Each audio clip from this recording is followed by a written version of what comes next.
This is Jay. We're gonna tie a really cool fly.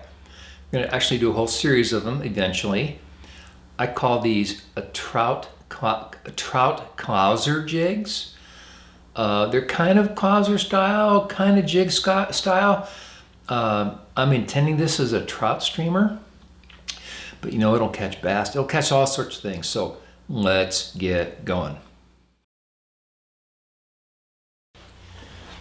Okay, let's get going on this beautiful little trout fly, bass fly, steelhead fly, you name it. It's a trout Clouser jig tied on an umpqua or a Gamakatsu 60-degree jig hook.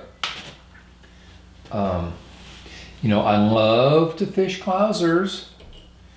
And this little fly, let's see, where's my white thread? Oh, here we go. I got some, I'm gonna use a pale pink instead. Why not?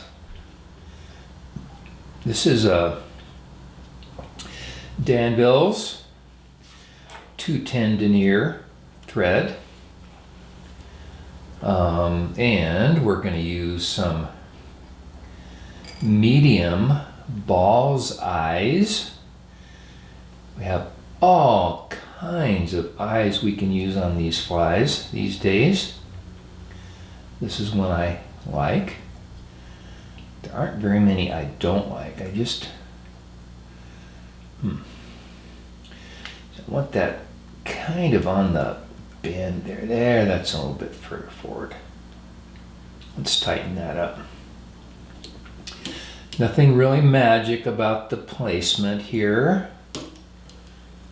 I suppose I could be counting how many times I'm going around, but I'm not. I'm trying to keep my shoulder out of view here. Okay, a little bit of Loctite. So, I'm going to tie this sort of like a Clouser, which means I'm going to put on some bucktail here for the belly.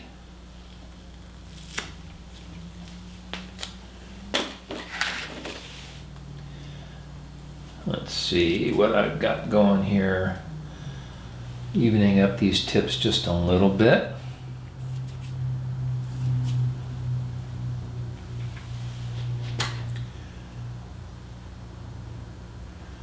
That looks about right.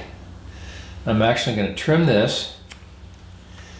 I'm going to tie it in right about here. Remember, this is going to be the belly of the fly. Yep, I had to refer to my fly to make sure I'm doing this right. You know, you tie enough flies, you can make mistakes. We could try to get all professional here and pretend we get everything right all the time, but it's not nearly as much fun. This is a Lagerton carded flat braid in a hollow silver, and I like it really well, and you should get some.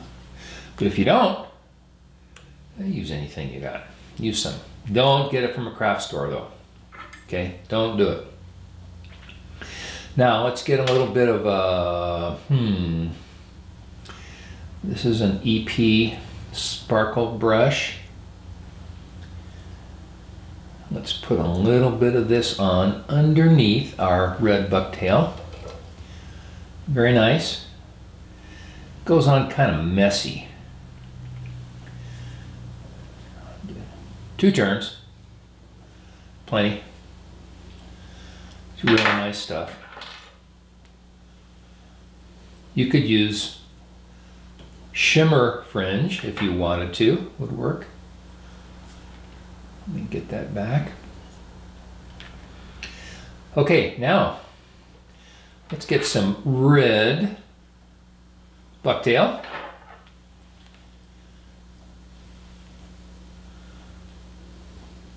Don't need a whole lot. That's more than I need. A little bit of trimming here.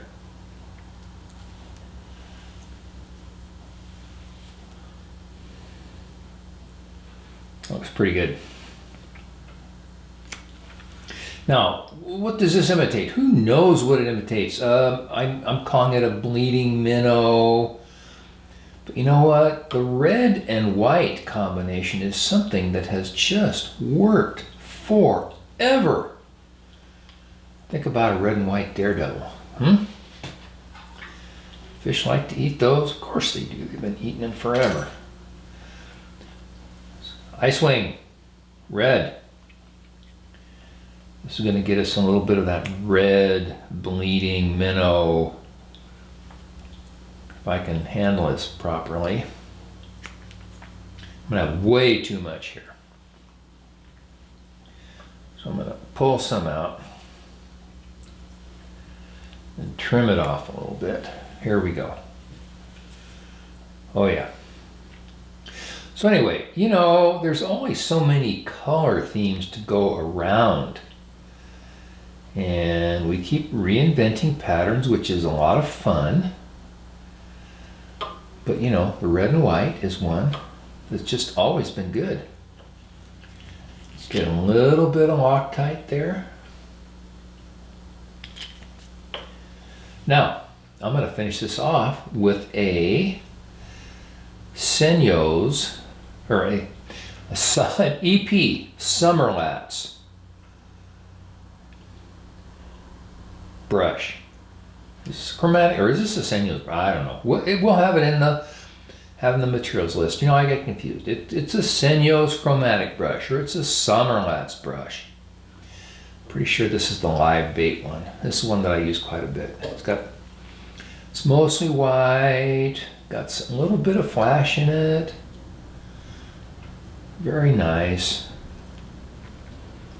Use these in steelhead flies, I use them in bass flies, I use them in trout flies, I use them in salmon flies. Could you do the step, spinning your material in a loop? Absolutely. You could make it really cool. You can also go this route, which is very durable and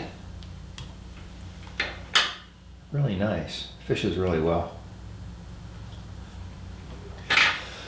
Now, how did I get such a mess in there? Boy, that's a, you know, this fly will fish, but we'd like it at least to be a little bit craftsman-like, craftsperson-like. I've got some hairs that are wound down here. Let's see if I can trim a few of these off and make this look a little bit nicer. Now, if you wanted to really be fancy finishing this off, you could dub some white ice dub and put it in here. You could spin a little bit of rabbit and put it in here. But I like my nice little shrimp pink ice dub. And you know what? My eyes are crooked. How could I get my eyes on there crooked? Let's straighten them out. This is how you do it in the real world. Get a hold of them and pull on them. Okay. So there you have it. A bleeding minnow, trout, Clouser jig. That's a little bit naughty looking. Let's get this other one here. I think I used white thread on this one, and I didn't get quite as much buildup. So this is you want it to look like with white thread, not as much buildup. This one will fish just fine. Don't feel bad about it. Thanks for joining me, and let's get out there, have some fun.